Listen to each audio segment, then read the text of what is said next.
Welcome to The Lead, where we discuss the news and events happening in the community of Kahnawake.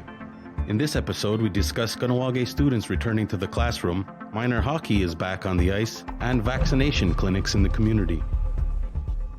First Nations Wireless is now First Nations Fiber. You've seen our team working through the community to get you connected. From the new development to the OCR, from the 207 to Clay Mountains, FN Fiber makes fiber optic internet easy for everyone. Coming to Kahnawake soon. Visit radio.fnfiber.com to sign up today.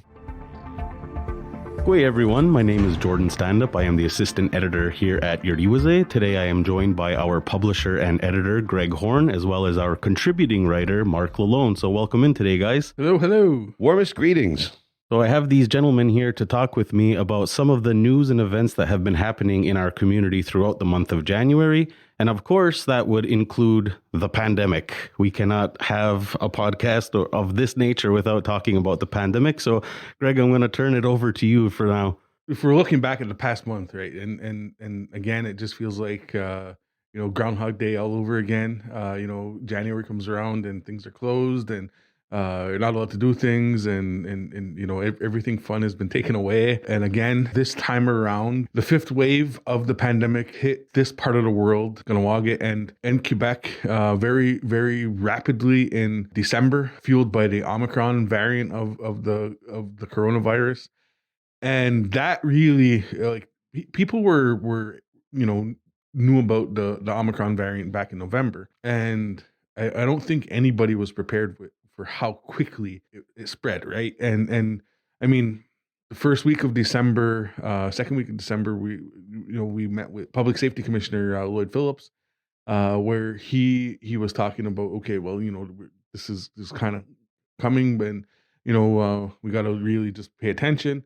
And then within a couple of days, we had two consecutive days where we had more than 20 new cases every day, which was more than we've ever seen in the community. And things started shutting down. By that time, 80% of all cases in Quebec were confirmed to be Omicron, and cases skyrocketed. And, we've seen numbers going up to 15,000 new cases a day in the province. At one point there was more than 160 active cases in the community, which is more than any time throughout the entire pandemic. So things shut down.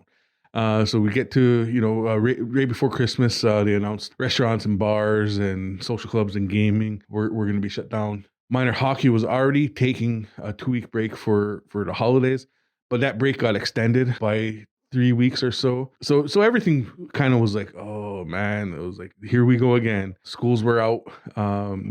Kids were given an extra 2 weeks off, I believe, from going into class. And then, it was just like, okay, well, let's figure out what's going on because of the transmissibility of the Omicron variant and how the mutations in it avoided a lot of the protections that people have built up either from previous infection of COVID-19 or from vaccinations. That's why the third dose of the vaccine is important. It once again boosts that immunity in somebody, and so with 3 doses, they're well protected against Omicron. So we had a lot of things, and people were very frustrated, rightfully so. I mean, people are told we're going to turn the corner. Vaccinations is turning the corner, and this and that, and not realizing that, not even thinking that maybe something will. There'll be a mutation that'll change things, right? So that now throughout most of January, I mean, Quebec went into a curfew again, and it was just, January is already a very difficult month for mental health wise for a lot of people, right? After the holidays, and then the bills start coming in, and it's one of those things. And then how cold it is, and long nights, and everything. And then now, you can't do anything fun, and you have, and Quebecers have to be in the house between 10 p.m. and 5 a.m. It was just really, really gloomy. Yeah, I'm glad that you brought up the importance of the vaccinations, Greg, because the vaccine clinic in Kahnawake moved from the Knights of Columbus Hall back to the bingo hall, right? Yes. And that was because, again, fueled by the Omicron variant and the fifth wave in that surge that we've seen here in the community. There was people that were going to get their booster shots or their second doses or their first doses. And, it was being held at Knights of Columbus, and anybody who passed there on days that the clinic was open, people are lined up outside, for about an hour or more. It just wasn't, the demand was so high that the vaccination center couldn't keep up. They contacted the Mohawk Bingo who housed the first vaccination clinic in the community. And early January, everything, the vaccination clinic moved back to the Mohawk Bingo. So you can get more people in and out in a quicker fashion. Something really positive that happened earlier this month also was that the paramedics from the Ganawage Fire Brigade also lent a hand at the vaccination clinic to help administer vaccines to community members. Yes, and that's really important. Part of the reason was because of how much the community was affected by the fifth wave and people being out of work and because at one point there was 160 170 active cases in the community, but there was also close to 1,000 people that were in isolation through contacts or getting rapid tests. So it was very difficult for Ganawage Public Health and the Catharsis Memorial Hospital to have enough people to staff the vaccination clinic. So they sent out a request to the Ganawage Fire Brigade to ask if the paramedics would be ready, willing, and able to help administer vaccines because they are trained and qualified to do so. David Scott, fire chief, reached out to the paramedics and within minutes, all the shifts that were required were filled. That was just, something truly amazing about this community is that everybody, bands together in times of crisis.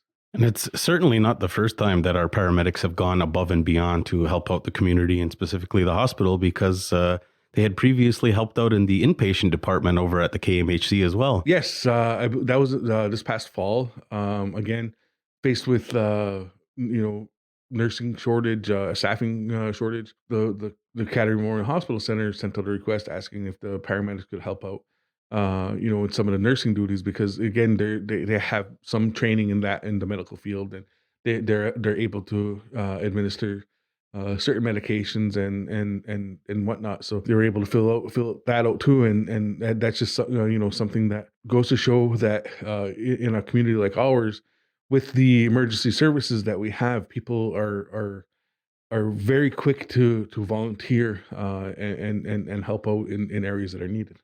So our students were finally back in the classrooms earlier this month too, and that was after an extended holiday break that I don't think that they were much prepared for because a lot of those decisions were made over the holiday period, right, Greg? Yeah. So again, as the surge was happening, right, and there was actually a point right before Christmas where the Ganawage Survival School had to close and cancel all classes because there was some cases there and coupled with an outbreak at Step by Step and isolation requirements, they didn't have enough staff that could go to work, and they couldn't get any substitutes, because of the amount of people that were in isolation or had tested positive for COVID. So there was a lot of things that were at play here, and then the surge comes, and so right before New Year's, the Ganawage Education Center announced that they were going to be extending the already extended break because they were going to do an extra week closure instead of coming back the first week of January. They're going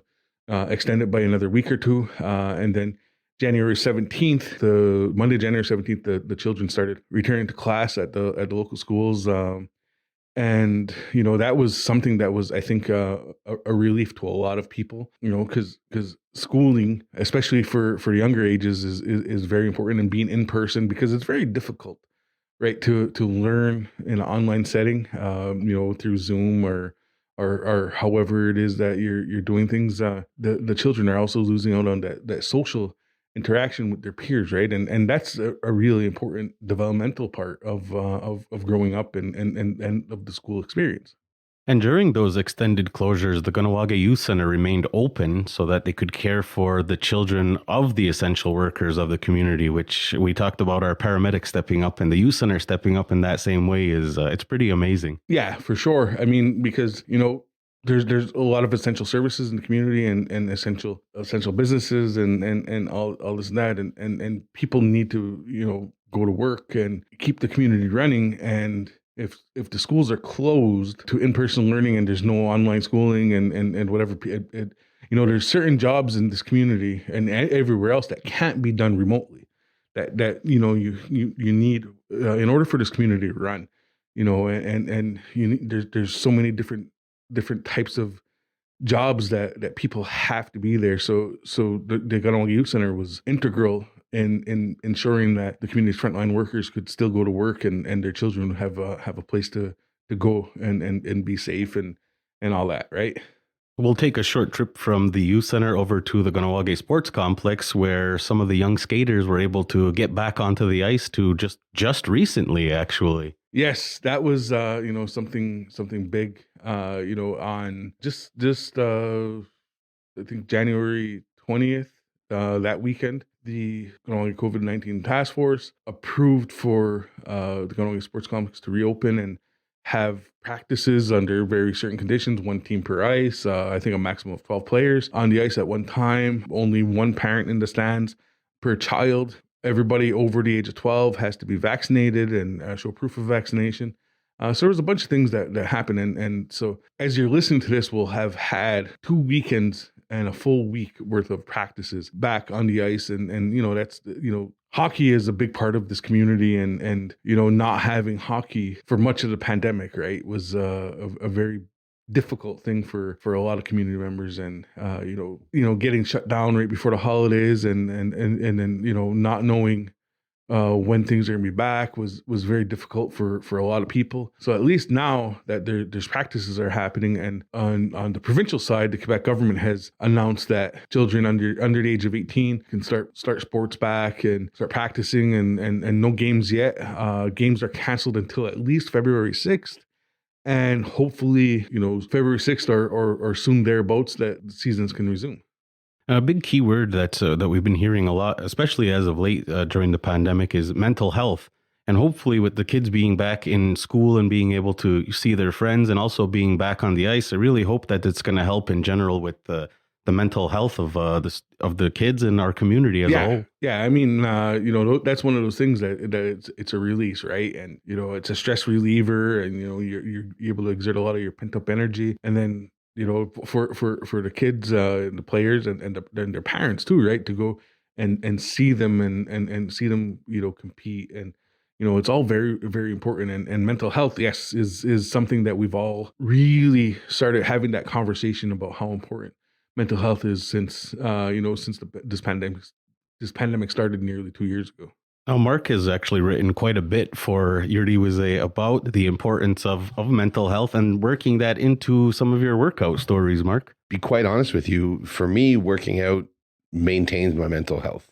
I know a lot of people feel the same way, and I can speak to the fact that a daily release of catharsis and endorphins and getting that stress out is really hard. And to speak to minor hockey and to how kids are dealing with this, I'd love to use my daughter as an example. My daughter loves to weight train and loves to physically express herself, but not having hockey and not having that ability to compete with her peers, as we've just discussed, has taken has made a serious strain on her mental health. She actually mentioned to me the other day that she's in the 11th grade now. She's in Sec 5. She hasn't had a full hockey season since the 8th grade. Like, consider for a second that, you play on a hockey team, but you don't know if you're going to have a game next week, or you don't know if you're going to have practices, and that uncertainty for kids, it's miserable. And so I've seen it exacerbated. I don't know if you've been in the same boat because your kids are younger, Jordan, but I've seen it exacerbated for us on weekends, because weekends for our family is sports. It means sports. My son plays basketball. My son plays flag football. My daughter plays hockey at a very high level. For us, weekends mean activity. And for us to just be in the house with nothing to do has taken an effect on me and on my children. So, this discussion about minor hockey, being allowed to start back up as of next week in the province, it's a small return to normalcy for a lot of people. And I think any little bit is going to help us start to feel better about this miserable January. So back in school, back on the ice, and some of our businesses that were previously closed because of some of the surge in the cases, some of our businesses will soon be reopening. Yes, as a part of the closures that happened right before Christmas was restaurants, bars, social clubs, gaming establishments, cigar lounges had to shut down. Restaurants could only be delivery only or takeout. No dining room seating. So that's a huge blow to a lot of the business community, right? And workers are out of work. Revenue's down because, delivery only makes up a small portion of a lot of restaurants' revenue, right?